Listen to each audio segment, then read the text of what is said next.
That's right everyone, Dragon Ball Super the Manga Chapter 86 is out, and brace yourself folks, but I think we might be nearing the end. And I think we're going to be getting the best ending of this saga that we could have hoped for. Just when I thought we were about to settle into yet another few months of more fighting, the story pulls me back in and offers up more credence to the idea that when we look back at this saga in the future and can read through it in one sitting, it might not be so bad. But before I get into the details and the review, I just wish to amplify a Kickstarter campaign where I am voicing one of the main characters. And from what I've seen so far, it looks pretty good.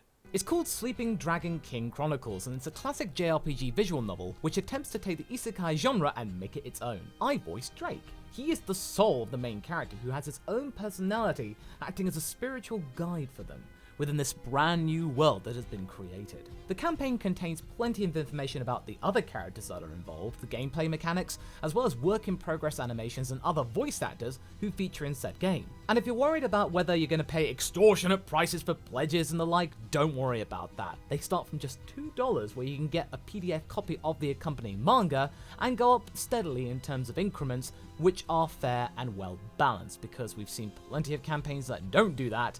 Here, it's very much fair. Check out the link in the description below for more information, and consider for yourself whether you'd like to take a look into Sleeping Dragon King Chronicles. Thanks for your time. Where we last left off, we had pretty much lost our cool when it came to our patience with the plot.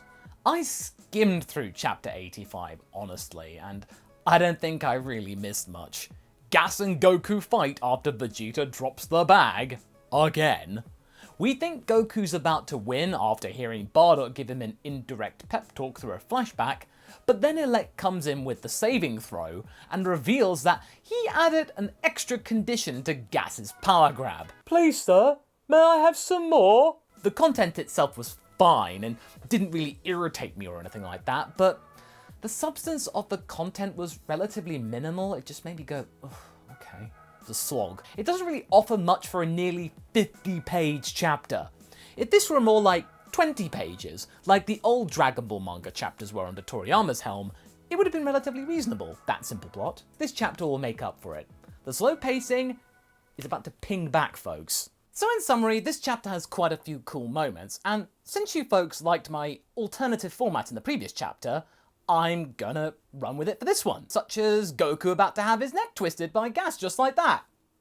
Dark. Granolah coming in clutch after sleeping for 1,000 years, with Goku finally getting the hint that maybe in a Dragon Ball battle, he doesn't have to try and steal the win every single fight. Yeah? Gas is all arms and boots, whilst Goku is just showing how big he really is about the whole situation. Vegeta uses his head after using his fists for many chapters, and together the entire team is working very well together. Even Monaito does something that isn't just brown-nosing Bardock and other words I can't say on YouTube. Monaito runs the Bardock fan club. There's 6 or 7 pages of explosions after Granolah fires his finger bang, as well as previous references from previous chapters, and it gives us the ideal ending. Granolah getting the win and the Saiyans assisting. The most satisfying of all scenarios. And Gas is out cold for a few days. But he might not make a few days.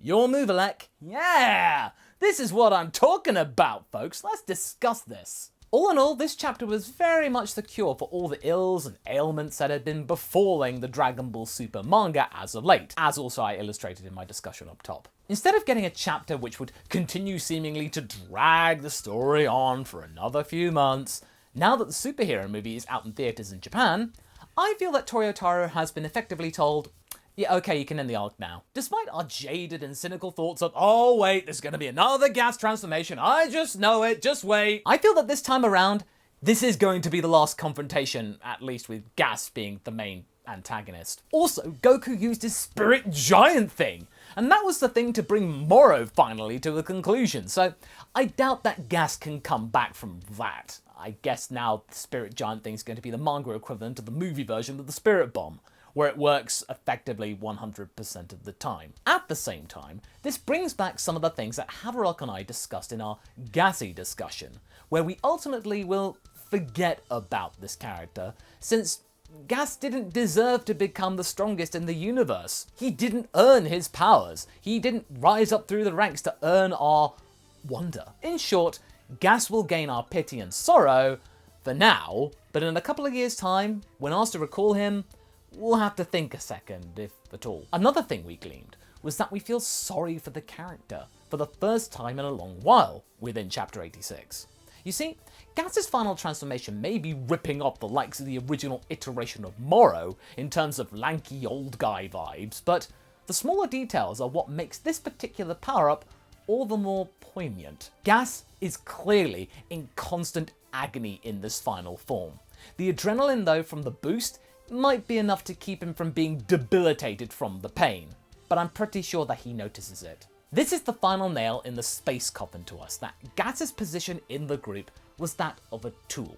Elec doesn't care about him, not nearly as much as Oil and Maki do, and has been able to spoon-feed just enough doctrine to keep Gas on side, to play ball with them. Gas has been played, and now his life has been as good as extinguished, just for his brother's gain.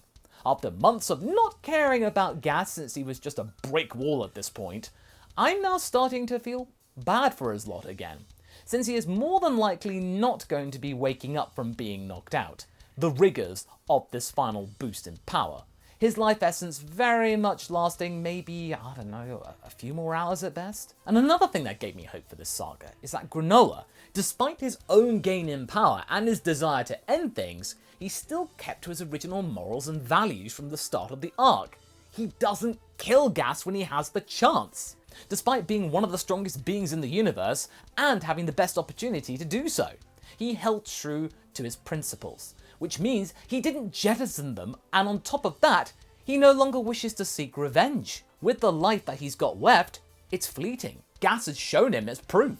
There is very little time left to fester over things from the past. Whilst we believe he will want to right the wrongs of the past, he will do so in a more just manner. Offer them to run away the heaters, never return to Planet Cereal, never be in his sight.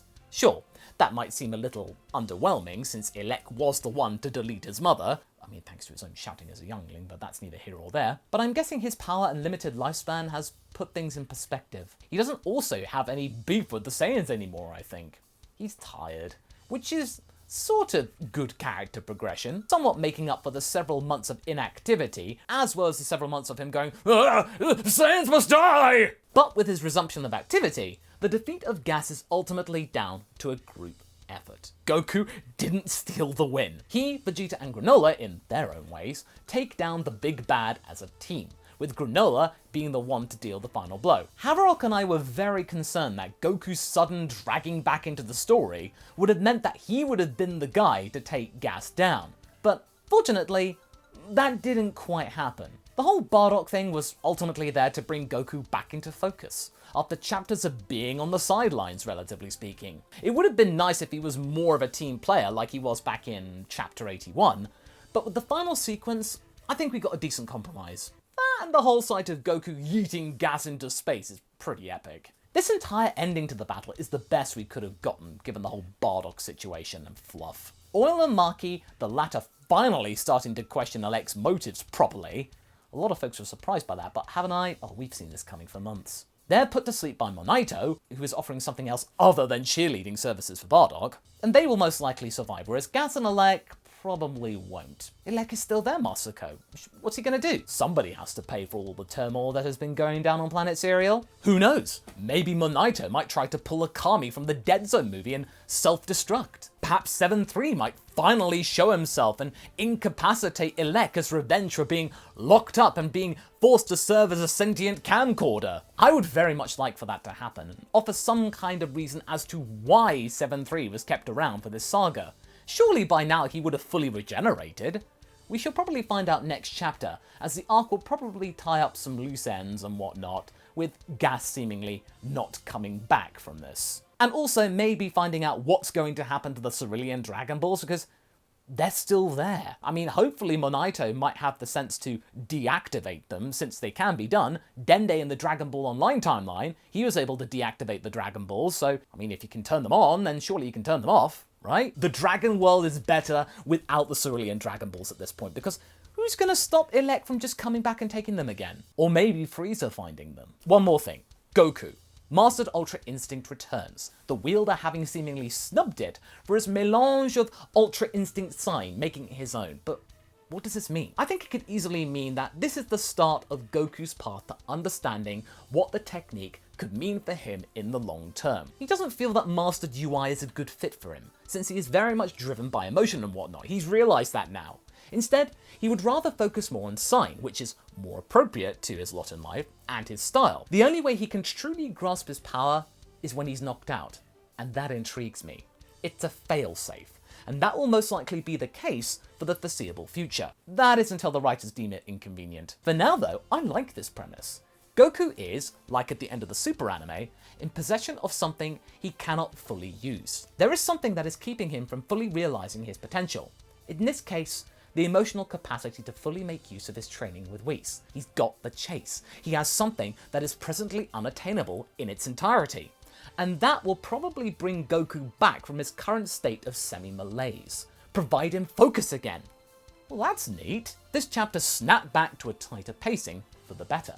If only the last few chapters were paced more like this, things might not have gotten so tiring. I feel that the superhero movie's delay didn't help matters. The manga probably having to circle around for a little bit before concluding, so as to not steal thunder from the film. But now we're heading for the final approach. This was much better. Everyone got stuff to do, and Granolah got the win, technically, despite a giant bone being thrown from Goku. Pretty good. Now let's hope that Elec gets his comeuppance. Now, if you want to see what you may have missed out on or some other examples of our long-form discussions, take a look at our playlist here of many other discussions that we've done over the years. And I shall see you for next month's chapter review. Catch you later!